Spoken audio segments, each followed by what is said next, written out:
Nech sa páči, mikrofóny máte pred sebou. Ja tu mám pripravených pár otázok, ktoré mi musím poďakovať Marianovi, ktoré mi pripravil na vás.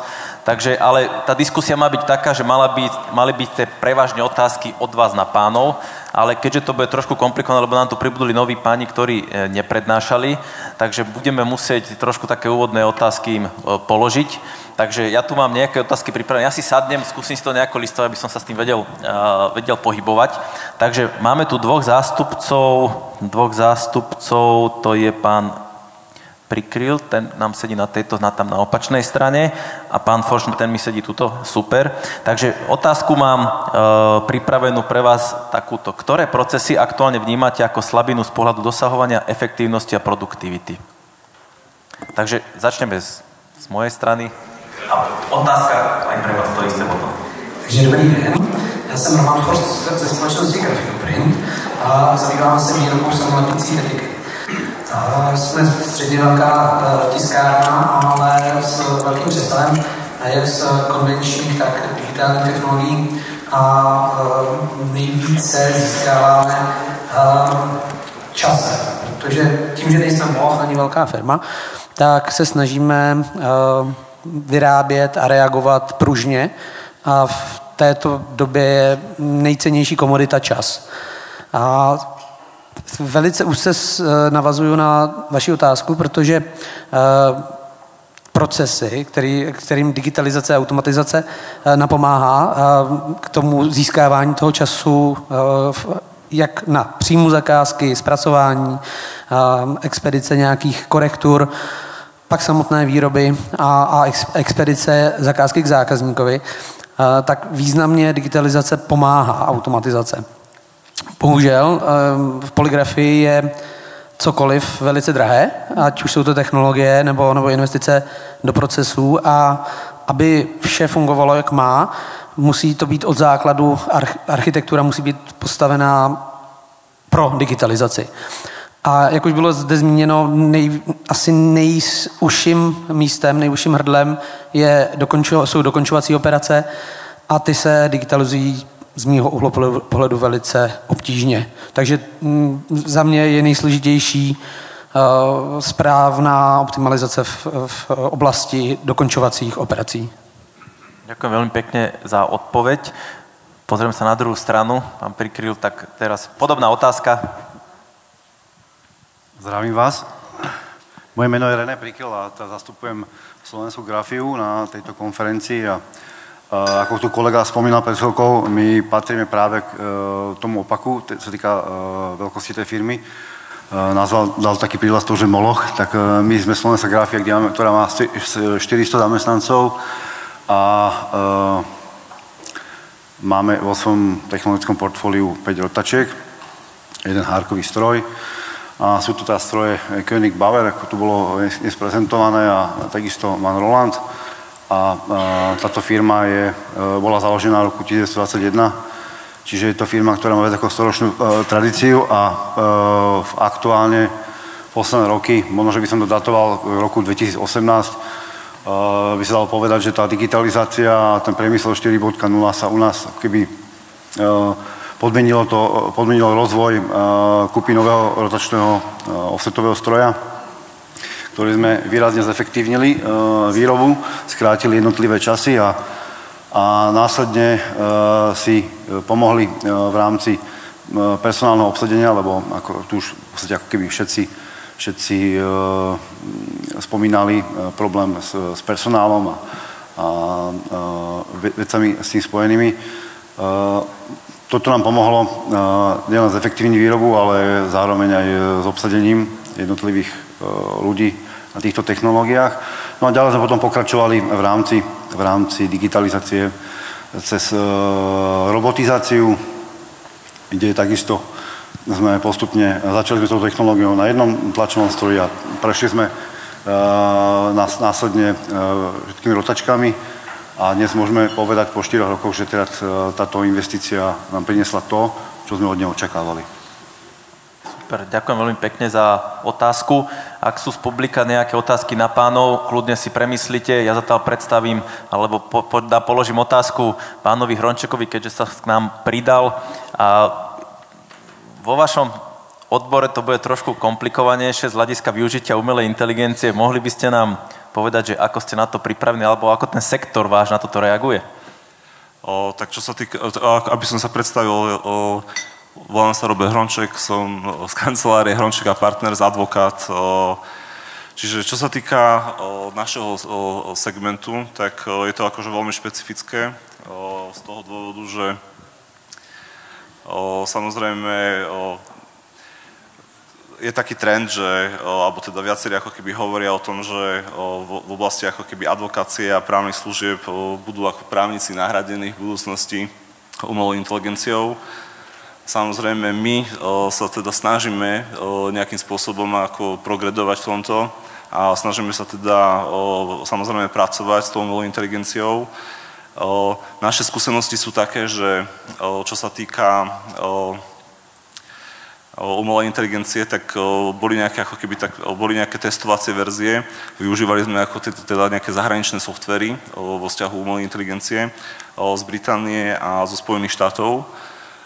Toto sa nám ako keby až tak ako keby neujalo a začali sme momentálne, sme sa ako keby vrátili trošku späť, vrátili sme sa v podstate ako keby takým štandardom, čo teda používajú ako keby všetky ostatné firmy, ktoré sa týka ako chatu GPT, čo sa týka ako pilota, ten využívame v administratíve, čiže sú to také v podstate štandardné systémy, ako poznajú ako keby všetky ostatné firmy a čakáme momentálne ako skôr na také nejaké komplexnejšie riešenie, ktoré by ako keby zastrešilo ako keby celú tú agendu v tej advokátskej kancelárii. Ďakujem veľmi pekne. Ešte jednu otázku mám doplňujúcu. A ako sa na to pozeráte z hľadiska toho? Veľakrát sa hovorí o tom, že umelá inteligencia nahradí právnikov. Že ako máte na toto pohľad, ako to vy vnímate? Lebo podľa mňa je to veľmi dôležité. Ako určite nahradí právnikov umelá inteligencia do veľkej miery, ale nenahradí, ako keby by som povedal, taký tie high profile služby, ako keby čo sa týka právnych služieb, to sa týka hlavne ako keby seniorných advokátov. A skôr tá služba a ten trend celkový sa bude meniť. On sa bude meniť tým spôsobom, že ten právnik bude musieť byť ako keby konzultant. Nebude to môcť byť v podstate človek, ktorý bude iba byrokratizovať ako keby nejaké dokumenty, ale bude musieť naozaj urobiť kvalitnú konzultáciu a tá služba bude musieť byť komplexná. Čiže z toho právnika sa bude stavať skôr konzultant. Ďakujem veľmi pekne. To je ako keby taký zásadný ako keby rozdiel alebo tej zmeny. A ako dôležité je ako keby povedať, a ešte taký ako keby, čo narážame teraz na taký problém je, lebo ono to v podstate už cítiť, ako keby v tom segmente, že my máme ako keby strašne veľa práce, ktorá je ako keby komplikovaná a zložitá, ale máme problém s takou jednoduchou robotou. To znamená, je ako keby momentálne veľa ťažké roboty, ale veľmi málo tej jednoduché roboty. Lebo v podstate tie nástroje, tie umelé inteligencie, aj v podstate je kopec ako keby veľa dostupných zdrojov, z ktorých sa dá čerpať a ono to cítiť už teraz. To znamená, že momentálny je problém, akým spôsobom dokážete switchnúť toho juniora, právnika, na toho seniora a týmto spôsobom ako keby ho posunúť dopredu, aby sa dostal na tú úroveň, aby vedel využívať teda napríklad aj tie nástroje umelej inteligencie alebo teoreticky ako keby tie zdroje tej digitalizácie, s ktorými sa dá pracovať. Ale je to ako komplikované. No. Samozrejme, my musíme pracovať s mladými ľuďmi. My máme ako v kancelárii viacerých študentov, robíme veľa s mladými ľuďmi, máme aj koncipientov, ale toto je ako keby, by som povedal, ako keby najväčšia výzva. Lebo ten kvalitný seniorný advokát, ktorý rozmýšľa, je kreatívny a vie byť aj tým konzultantom, tak ten si prácu vždycky nájde.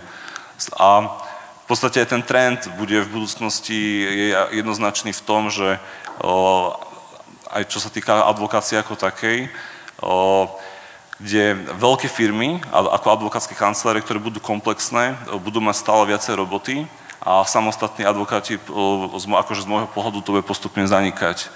Lebo nebudú vedieť obsiahnuť tak komplexne tú službu a nedokážu byť ani ako keby taký širokospektrálny po tej poskytovanej službe. Čo dokáže prežiť, ako čo sa týka advokátov ako samostatných, tak to bude naozaj vo vzťahu nejaké konkrétne špecializácie. To znamená, že budú sa musieť špecializovať alebo budú proste súčasťou nejakých veľkých tímov.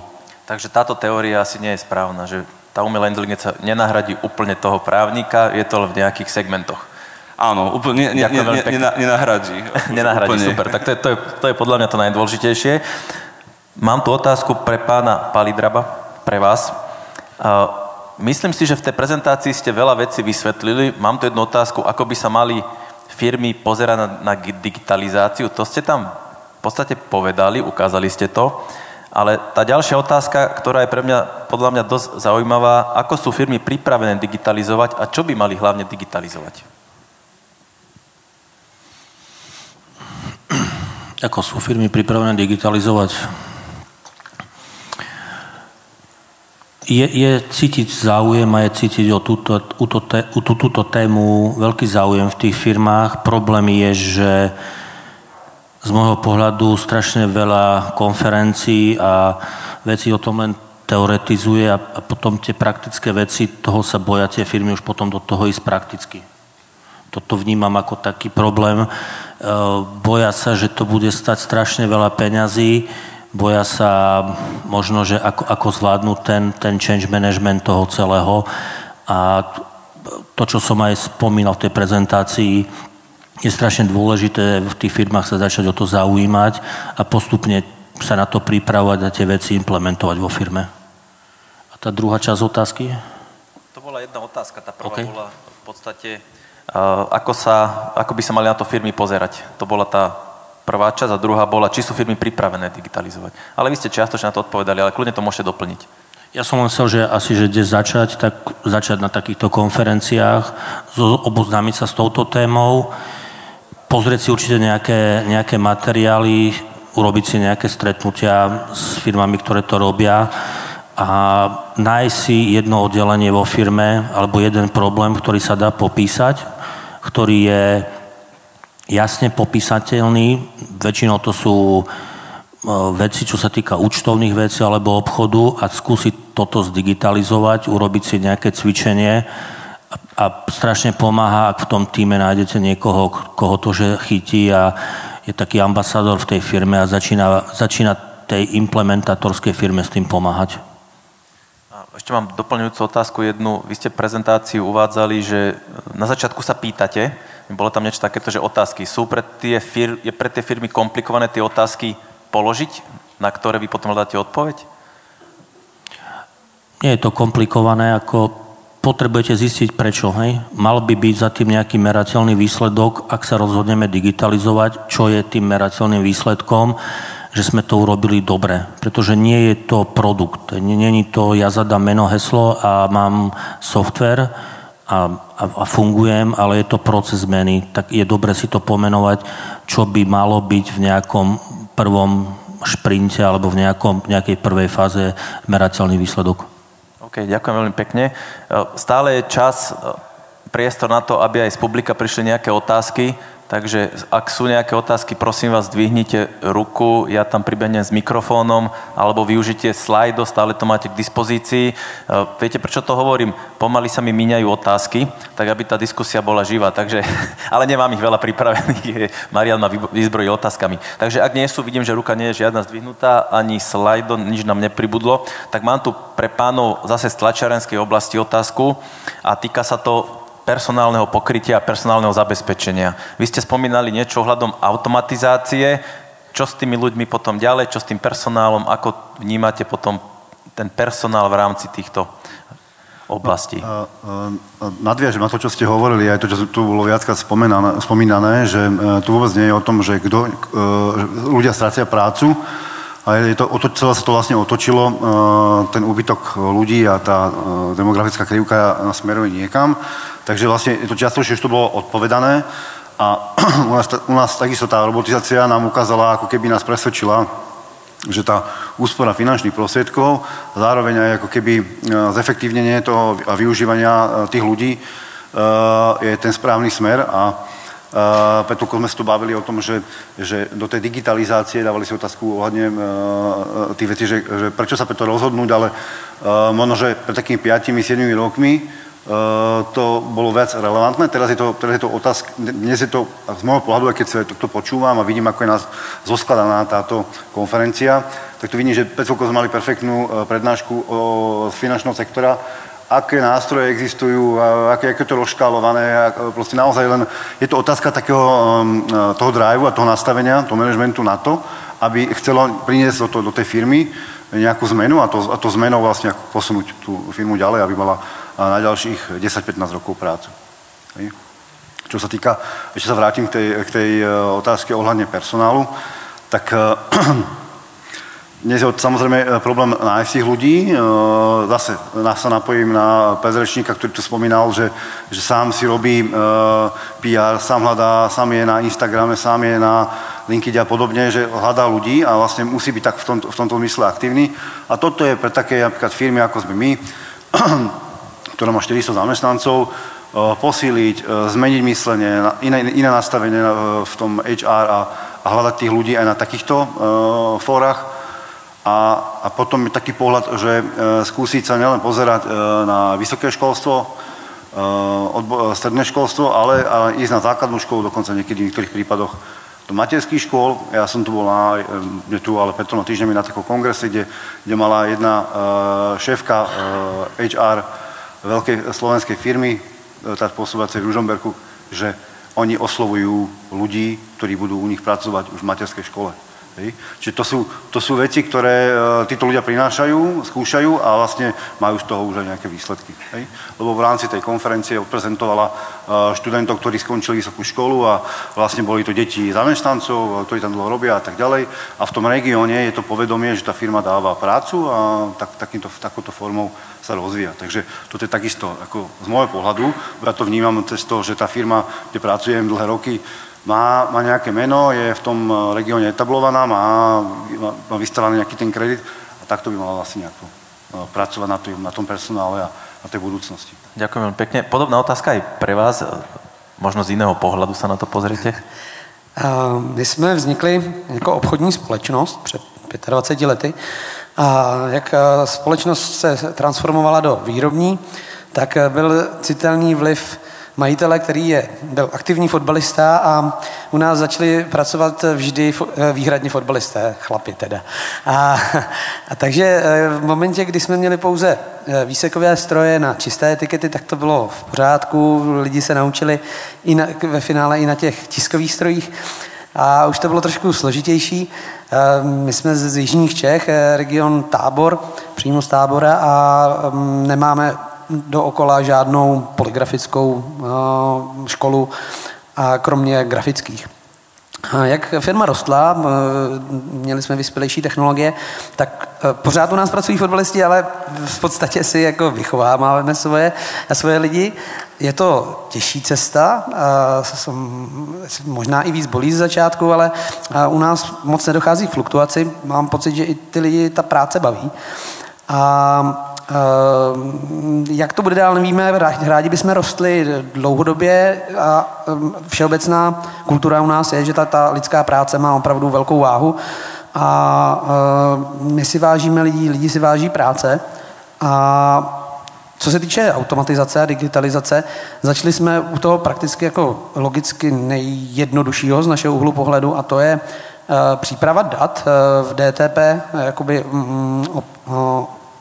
sektoru, kde v nejbližší škole je grafická z Bechyně, což je 20 km od Tábora a máme tam erudovaný lidi, mladí, který v podstatě teoreticky věděli, co mají dělat, ale až praxe jim v podstatě vycvičila v to, jak to uchopit správně.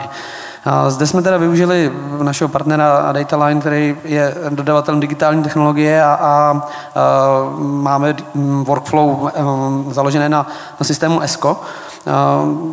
Investovali jsme do nějakého automation engineu a grafikum jsme v podstatě velice usnadnili práci, všechno se zrychlilo.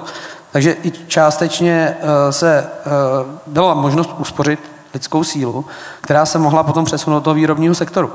A co se týče pracovníků kvalitních, to mají, myslím, všichni stejný, ale myslím, že i tady zazněla jedna zajímavá prezentace, je to i o té kultuře té firmy.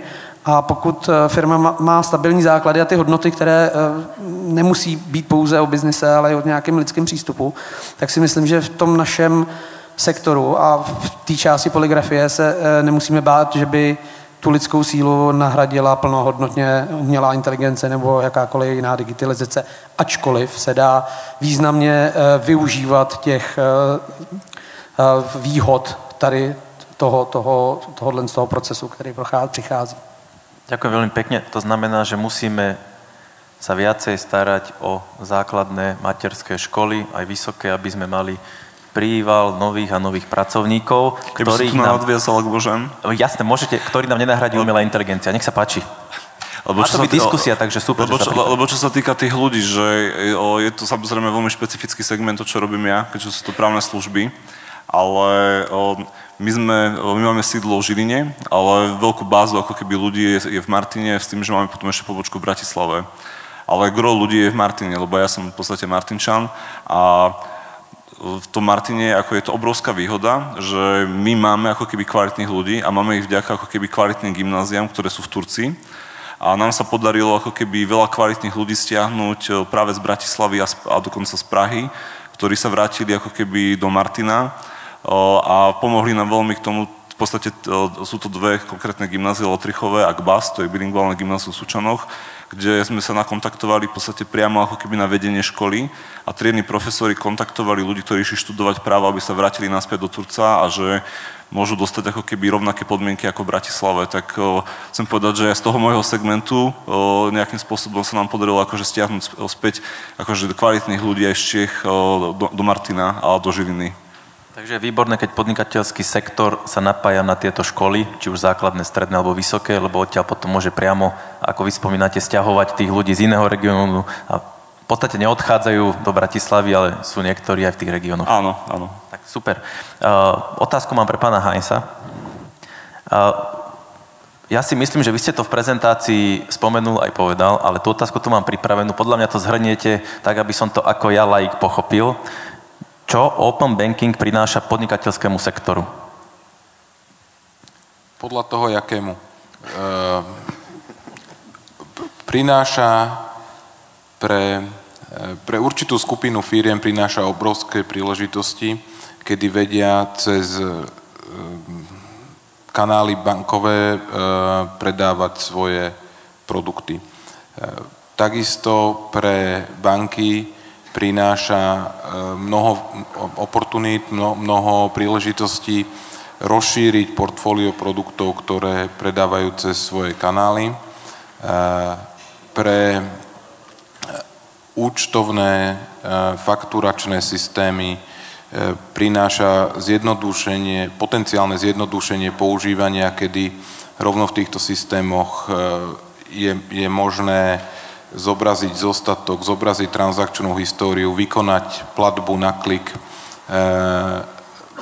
priamo v banke, ktorá je spárovaná s účet, ktorý je spárovaný s daným systémom, čiže môže zjednodušiť. Samozrejme plošne je ťažké povedať, že zrazu všetkým bude lepšie, lebo máme open banking, ale vynárajú sa prípady použitia, v ktorých môžu jednotlivé strany z toho profitovať, môžu proste nachádzať a vytvárať nové obchodné modely a tým pádom rozširovať svoju základňu budovania zisku, alebo obratu, tak to poviem. Ďakujem veľmi pekne. Zobrali ste si mikrofón, tak predpokladám, že chcete na to reagovať, nech sa páči. Lebo snažil som sa netechnickú tú prezentáciu robiť, ale potom vlastne, keď za mnou vyšiel pán Heinz, tak som si povedal, že akože mal som viacej o tom API rozprávať. Proste to je ten kľúč, cez ktorý ja to toho len doplním. Ja som to chcel úplne odtechnizovať, ale takmer to nie je možné. Skôr dôležité pre nás, a myslím, že vy máte tú istú výzvu pred sebou, pomenovať tie veci tak, aby aj netechnik tomu porozumel. S tým bojujeme aj my, aj interne v našej firme. Snažil som sa strašne túto prezentáciu takto pripraviť, aby bola pochopiteľná, ale to, čo hovorí, to, čo som vám vravel, že zrazu si jeden software zavolá druhému, tak to je to presne. Účtovný systém si zavolá cez to API do banky a povie, prosím ťa, zaplať mi tieto platby, spáruj mi tieto platby, urobí sumár a pripraví reporting. To je to, čo funguje. Keď vyberáte software alebo vyberáte nejaké riešenie, vždy ho hľadajte, ktoré má API, ak to nemá, časom to budete musieť nahradiť. Možno len doplním zaujímavosť k tej digitalizácii, o ktorej sa bavíme. Treba povedať, že banky všeobecne sú veľmi digitálne. Vlastne banky do značnej miery sú technologické spoločnosti v dnešnej dobe, ale vplyvom podstaty veci a vplyvom toho tradicionalizmu, ktorý tam fungoval napríklad v tej prvej fáze, ako som ukazoval, ten tradičné bankovníctvo, tak s otvorením API rozhraní, ktoré nám nariadil regulátor, a nebolo to vôbec jednoduché proste presvedčiť sponzorov interne, že áno, toto je niečo, čo musíme urobiť alebo chceme robiť, skôr je to také, že musíme to robiť, čo keď to neurobíme, radšej to nerobme, urobme to minimalisticky, stavajme tam bariéry. Prichádzalo do každej banky, minimálne do našej banky, budem hovoriť za nás, prichádzalo ohromné množstvo zmien. Napríklad využívanie naplno potenciálu cloudových riešení, ktoré dovtedy sme nepoužívali. Využívanie, proste práca s tými certifikátmi certifikovaných tretích strán, práca s našimi vlastnými digitálnymi certifikátmi, aby oni nás mohli volať, aby my sme mohli pracovať s nimi. Boli tam ohromné hodiny diskusí s kolegami z bezpečnosti, z IT infraštruktúry. Proste príprava zmluv s poskytovateľmi tých cloudových riešení, aby banka stále zostala bankou so všetkým, čo si od toho klient predstavuje, a popri tom bola schopná poskytovať aj takúto proste extenzívnu konektivitu von. Takže veľa diskusí, ale zaujímavé. Ďakujem veľmi pekne za odpoveď. Teraz mám takú otázku, myslím, že odpoviete na ňu všetci, takže by sme išli pekne tak po jednom. Otázka je veľmi jednoduchá. Ja tu mám dve časti tej otázky. Vy si môžete vybrať, na ktorú tú časť budete odpovedať, pretože niektorí páni podľa mňa to, čo tu je napísané, realizujú. Takže tá otázka je, ako ste na digitalizáciu pripravení? To je tá prvá časť otázky. A druhá, čo sú z vášho pohľadu kľúčové problémy pre zavedenie inovácií a digitalizáciu procesov? Otázka. Ja by som možno, že nadviazal, lebo nech sa páči. Martin hovoril ako keby o banke, že digitalizujú. Tak v podstate aj právne služby sú tiež do veľkej miery už digitalizované. Ten zlom ako keby nastal hlavne počas covidu, keď sa to začalo robiť celé remote. Nám to pomohlo veľmi, lebo my sme boli v regióne a ten prílev ako keby tých klientov práve ako keby z iných miest bol najmarkantnejší počas toho covidu. Čiže sme aj obratovo akože výrazne narastli. A tá digitalizácia bola ako keby nevyhnutná a investovalo sa do toho kopec prostriedkov. A boli tam ako keby viaceré dilemy. To napríklad u nás bolo v tom, že tie systémy pre právnikov alebo tie právnické softvery sú nedostatočné. To znamená, že my keď sme chceli začať robiť s dátami a chceli sme to mať fakt ako keby high level, akože urobené, tak sme museli presne začať napájať ako keby ďalšie systémy cez API. To znamená, na nejaký systém toho právneho sa robilo cez APIčko nastavba na Salesforce, aby sme vedeli robiť robiť s dátami a následne sa robili ďalšie prepojenia na 365 Office a ďalšie tooly. A to je ako keby je to téma vo vzťahu tej umelej inteligencii, že tie právnické systémy, ktoré momentálne existujú na trhu, nemajú priamo implementované tie AI nástroje. A je to ako keby veľmi problematické, hlavne čo sa týka ako slovenského a českého trhu, lebo ten trh je vo vzťahu právnych služieb úplne akože miniatúrny. To sa nedá porovnať s Britániou a so Spojených štátov, práve preto my sme skúšali najprv tieto systémy ale nebolo to úplne škálovateľné ako keby pre ten segment, ktorý my sme robili, to využitie bolo tam minimálne a tie kosty tam boli akože brutálne. To znamená, že muselo sa to ako keby nejakým spôsobom minimalizovať, ale sme v stále nejaké testovacej verzii. Ale teda dúfame, že buď budú do tých právnických systémov implementované tie nástroje, alebo potom tú implementáciu budeme musieť urobiť sami. Varianta ďalšia, že budú jazykové verzie ako keby tých zahraničných nástrojov, ktoré sú komplexné pre nás, aby sme ich mohli využívať. Čiže aj teda máme prehľad, čo presne prichádza na trh. A tiež ešte vo vzťahu tej umelej inteligencie a tej digitalizácii vo firme u nás to je veľmi akože také zaujímavé, že existuje ako keby strašne veľa takých feature a nástrojov, ktoré sú ako keby jednotlivé. Vy keď dáte tých nástrojov, máte, napríklad 8, máte nástroj na právne audity, máte nástroj vo vzťahu AI na úpravu dokumentov, máte AI nástroj pre automatizáciu, generovanie ako keby zase nejakých špecifických iných dokumentov a každý ten nástroj robí niečo iné, ale momentálne na trhu neexistuje ako keby komplexný nástroj. To znamená, celý ten systém, ako keby my ho máme nastavený momentálne modulárny, ale určite sa pozeráme vo vzťahu AI ako keby po komplexnom riešení, lebo zase keď máte tých nástrojov 10, tak je to samozrejme do nákladov a tá investícia, samozrejme tá digitalizácia, ona musí mať aj nejakú návratnosť a nemôžete do toho investovať 500 000, keď viete, že tá návratnosť je tam za 20 rokov, čo je nereálne. To znamená, že už to bude ako keby aj tie systémy budú ako keby neaktuálne pre vás. To znamená, že treba sa na to pozerať ako keby aj z toho ekonomického hľadiska. OK, ďakujem. Myslím, že ekonomické hľadisko je najdôležitejšie. Podobná otázka pre pánov. Pán Palidra, nech sa páči. Ja som o tom práve rozprával, že tých nástrojov je strašne veľa, pokiaľ to neprepojíte, tak proste si vyrábate veľký problém alebo veľa práce. Čiže to vnímam. A tá prvá časť otázky, lebo mne sa strašne páčila, vám poviem potom z vlastnej kuchyne. Ako ste na digitalizáciu pripravení? To znamená, keď sa opýtate IT firmy, ako je na digitalizáciu pripravená, tak kvôli digitalizácii tu nemám kolegu. To znamená, že mal tu byť so mnou Slavo Kravčík, my väčšinou chodíme tak na nejaké konferencie, že si oberieme zákazníka, ten zákazník prezentuje vlastne sám, ako to s nami zažil, aby to bolo také autentické, aby to nebolo, že sme si niečo vymysleli.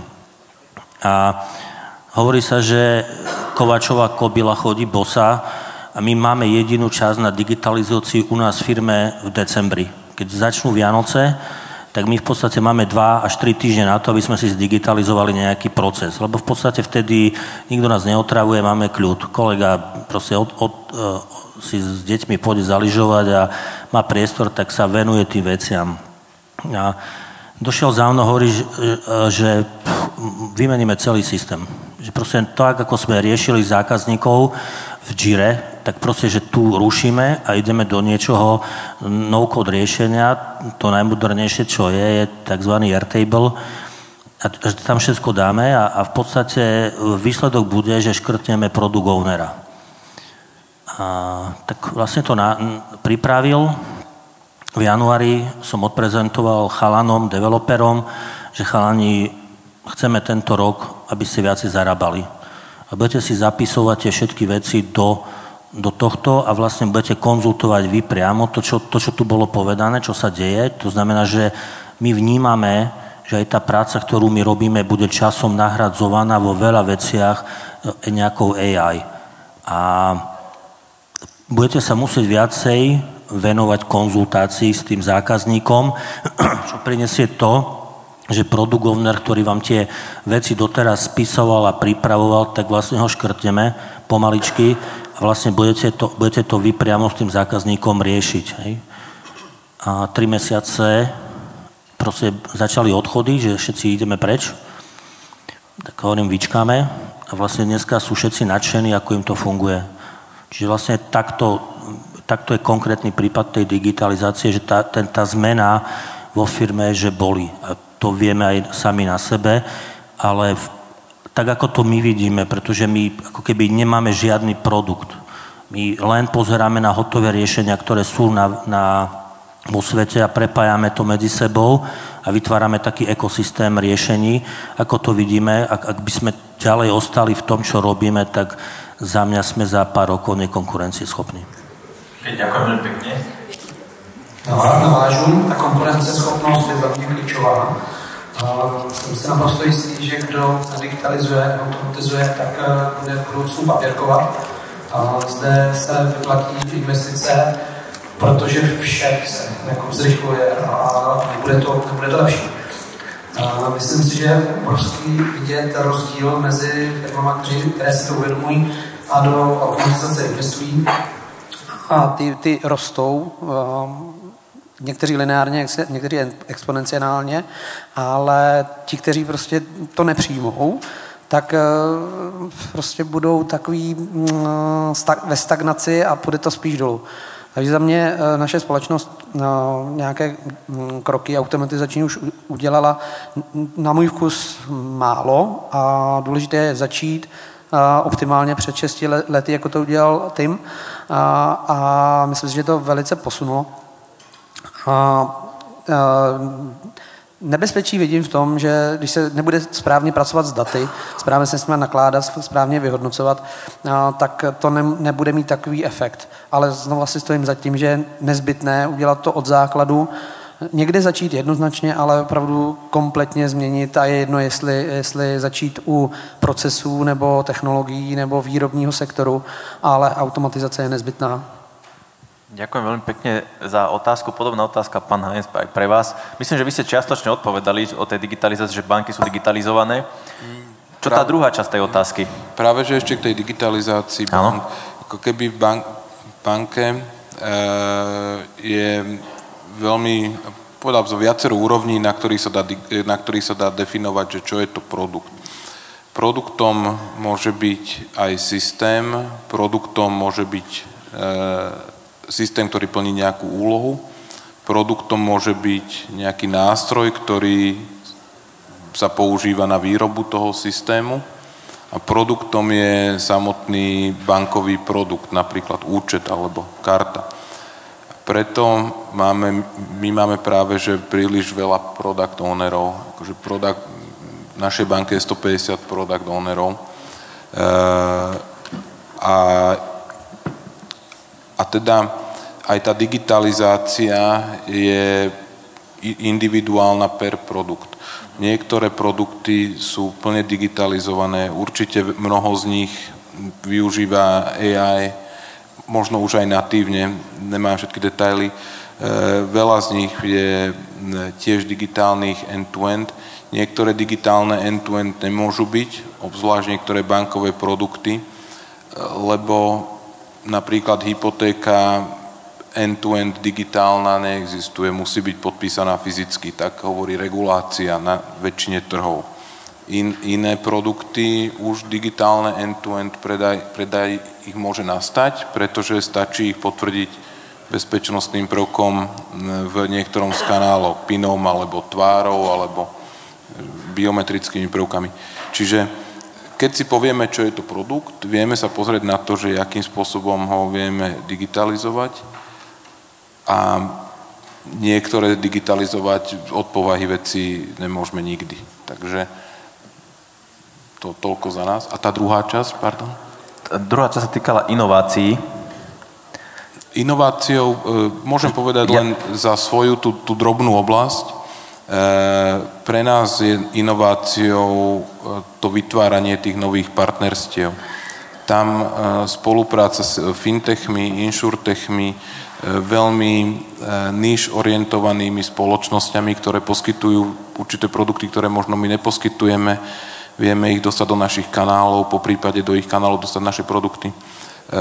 To je tá inovácia, tie nové biznis modely, je tá hlavná inovácia pre nás. Veľakrát pre koncového zákazníka tá banka môže byť skrytá, alebo v kanáli tej banky môže byť ten poskytovateľ koncový skrytý pre toho zákazníka. Ale to jednoliaté riešenie, proste bezošve, keď to preložím, to seamless prepojenie na úrovni bankových kanálov je tá inovácia, proste tie partnerstva. Ďakujem veľmi pekne. A posledný pán. No, u nás v podstate budeme pokračovať v tom rozbehnutom vlaku, na ktorý sme teda naskočili evidentne. A asi nič špeciálne nemyslíme, len tým, že sa budeme opierať o tie nami vybrané nástroje, ktoré sme mali prostredníctvom dodávateľov, firiem, ktoré nám zabezpečili systémy a strojové vybavenie, ale ak sa pozerám, tak tu sú ľudia, ktorí zastupujú tie firmy, ako je firma Cicero, Manroland či KBA a vlastne tí prinášajú sami inovácie, posúvajú aktualizácie a tak ďalej, takže my sme ako keby cez nich prepojení a keďže to partnerstvo bolo pre nás úspešné a posúvalo nás, takže určite v tom budeme ďalej pokračovať a takto sa aj prirodzene dostaneme potom k tomu priemyslu 5.0, kde sa budeme snažiť teraz viacej o tú udržateľnosť, ale samozrejme sa vrátim späť tým lepším podmienkam v rámci toho ľudského prístupu a vôbec napredovania a komunikácie s ľuďmi. Takže... Ďakujem veľmi pekne za vyčerpajúce odpovede. Je priestor a čas na to, aby niekto z publika položil otázku. Ak máme niečo v slajde, nemáme, nevidím tam, takže asi nemáme. Takže ak nie sú žiadne otázky, páni, ja vám veľmi pekne ďakujem za vyčerpajúce odpovede. Čas sa nám naplnil. Ja si myslím, že by sme tu vedeli diskutovať ešte veľmi, veľmi dlho, pretože jedna oblasť, ktorá mňa napríklad zaujíma, je cyber security a bezpečnosť, čo si myslím, že AI a všetky tieto veci sú veľmi dôležité. Možno, že Marianovi na námet do budúcnosti. Takže ešte raz vám veľmi pekne ďakujem. Poprosil by som veľký potlesk. Ďakujem. Ďakujem. No a keďže sa nám naplnil čas, pani, kľudne môžete pomalinku odísť.